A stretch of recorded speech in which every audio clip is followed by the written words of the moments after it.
تو یہ جو کچھ بھی جب ہم کہتے ہیں نا پاکستان ایک خدائی راز ہے، جب ہم کہتے ہیں کہ اس کے ساتھ کوئی اللہ کا بہت بڑا منصوبہ جو ہے وہ منسلک ہے، تو اس سے یہ نہ سمجھا کریں کہ جو اس وقت لوگ اس ملک کے اوپر حکمران ہیں ہم ان کے جو ہے نا اقتدار کی دوام کی دعا کر رہے ہیں یا ان کے برکتوں اور تقدس کی جو ہے نا وہ پل باندھ رہے ہیں۔ مراد یہ پورا ایک سوسائٹی ہے، ہم سب ہیں۔ اس اصل کے اوپر اللہ نے فی الحال پردہ کس کا ڈالا ہوا ہے؟ وہ جس کسی کا بھی ہے۔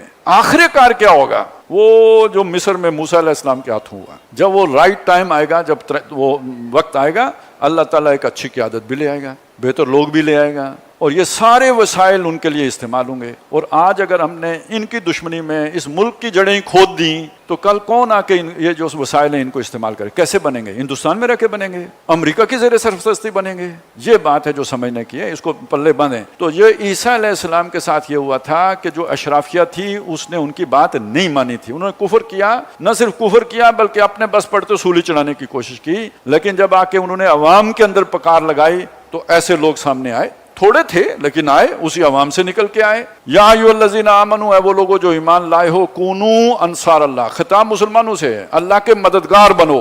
کس کام میں؟ وہ اللہ کو بڑا کرنے میں۔ اللہ اکبر، اللہ سب سے بڑا ہو جائے۔ وکبرہ تکبیرا، اسے بڑا کرو جیسے بڑا کیا جاتا ہے۔ وربک فکبر، اپنے رب کو بڑا کرو، یہ اللہ اکبر۔ کما قال عیسیٰ ابن مریم، جیسے عیسیٰ ابن مریم نے کہا تھا للحواریین، اپنے حواریوں سے، وہ جو مچھیرے تھے یا دھوبی تھے، یہی دو آراء ہیں، عام لوگ تھے، ان سے کہا من انصاری اللہ، میں اللہ کا یہ کام کر رہا ہوں، اس کام میں اللہ کا مددگار، میرا مددگار کون ہے اللہ کے اس کام میں؟ قال الحواریون نحن انصار اللہ، ان حواریوں نے کہا ہم ہیں اللہ کے مددگار۔ 12 لوگ تھے۔ قرآن جیسی عظیم کتاب میں اللہ تعالیٰ نے ان کے سچے جذبے کو سامنے رکھتے ہوئے آج تک ان کا ذکر زندہ کر دیا ہے، تاریخ کا حصہ بنا دیا ہے۔ آج بھی ہم ظاہر ہے ہم اچھے الفاظ میں ان کا ذکر کر رہے ہیں، جس کا دل حاضر ہوگا ان کے لیے دعا بھی کر رہا ہوگا۔ آپ کو سمجھ آئی؟ اللہ سچے لوگوں کی محنت کو اللہ رائے گاہ نہیں جانے دیتا ہے، ان کا ذکر اللہ نے برقرار ہے۔ دھوبی تھے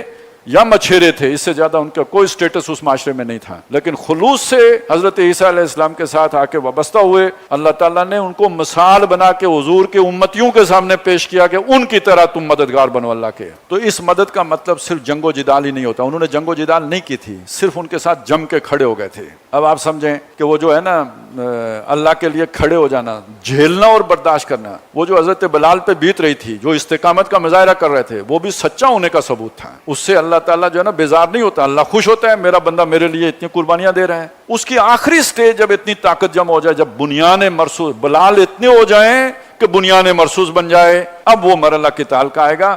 پہلے تو جیلنے ہی کا مرحلہ ہے۔ تو کونوا انصار اللہ کما قال عیسیٰ ابن مریم للحواریین من انصاری الی اللہ قال الحواریون نحن انصار اللہ، ہم اللہ کے مددگار ہیں۔ بہت خاص بات ہے، عیسیٰ علیہ السلام نے کیا کہا تھا؟ میرے مددگار اللہ کے کام میں کون ہے؟ انہوں نے کیا جواب دیا؟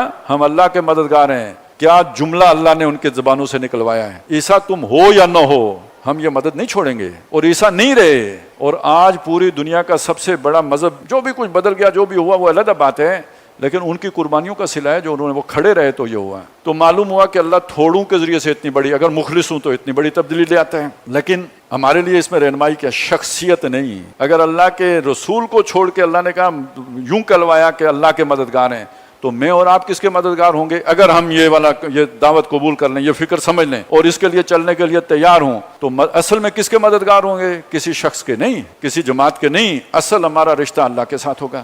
اور دوسری بات، اس میں کیا اللہ آزمائے گا نہیں کہ انہیں کسی کی باتیں اچھی لگ گئیں تو اس کے ساتھ چل پڑے یا میرے ساتھ ہیں؟ کیا یہ آزمائش نہیں آئے گی؟ اور کوئی پلیٹ فارم جس پہ چلتے ہوئے 10 سال ہو جائیں، 15 سال ہو جائیں، وہ تو ایک دنیا کا تعلق بھی بن جائے گا، دوستیاں ہو جائیں گی، رشتہ داریاں ہو جائیں گی، کاروباری تعلقات قائم ہو جائیں گے۔ تو کیا اللہ نہیں دیکھے گا کہ یہ جو اب چل رہے ہیں ان رشتہ داریوں کے لیے چل رہے ہیں یا میرے ہی لیے چل رہے ہیں؟ ہر وقت اس امتحان کے لیے تیار ہیں۔ اس لیے جب بھی کسی بھی اس مقصد کے لیے کسی شخص سے جڑیں یا کسی جماعت سے جڑیں، ذہن میں رکھ کے جڑیں کہ اللہ کے لیے جڑا ہوں۔ جب تک یہ اللہ کے ساتھ جڑے رہیں گے ان کے ساتھ ہوں، جب اللہ سے کٹ جائیں گے نہیں ساتھ ہوں، یہی امتحان ہے۔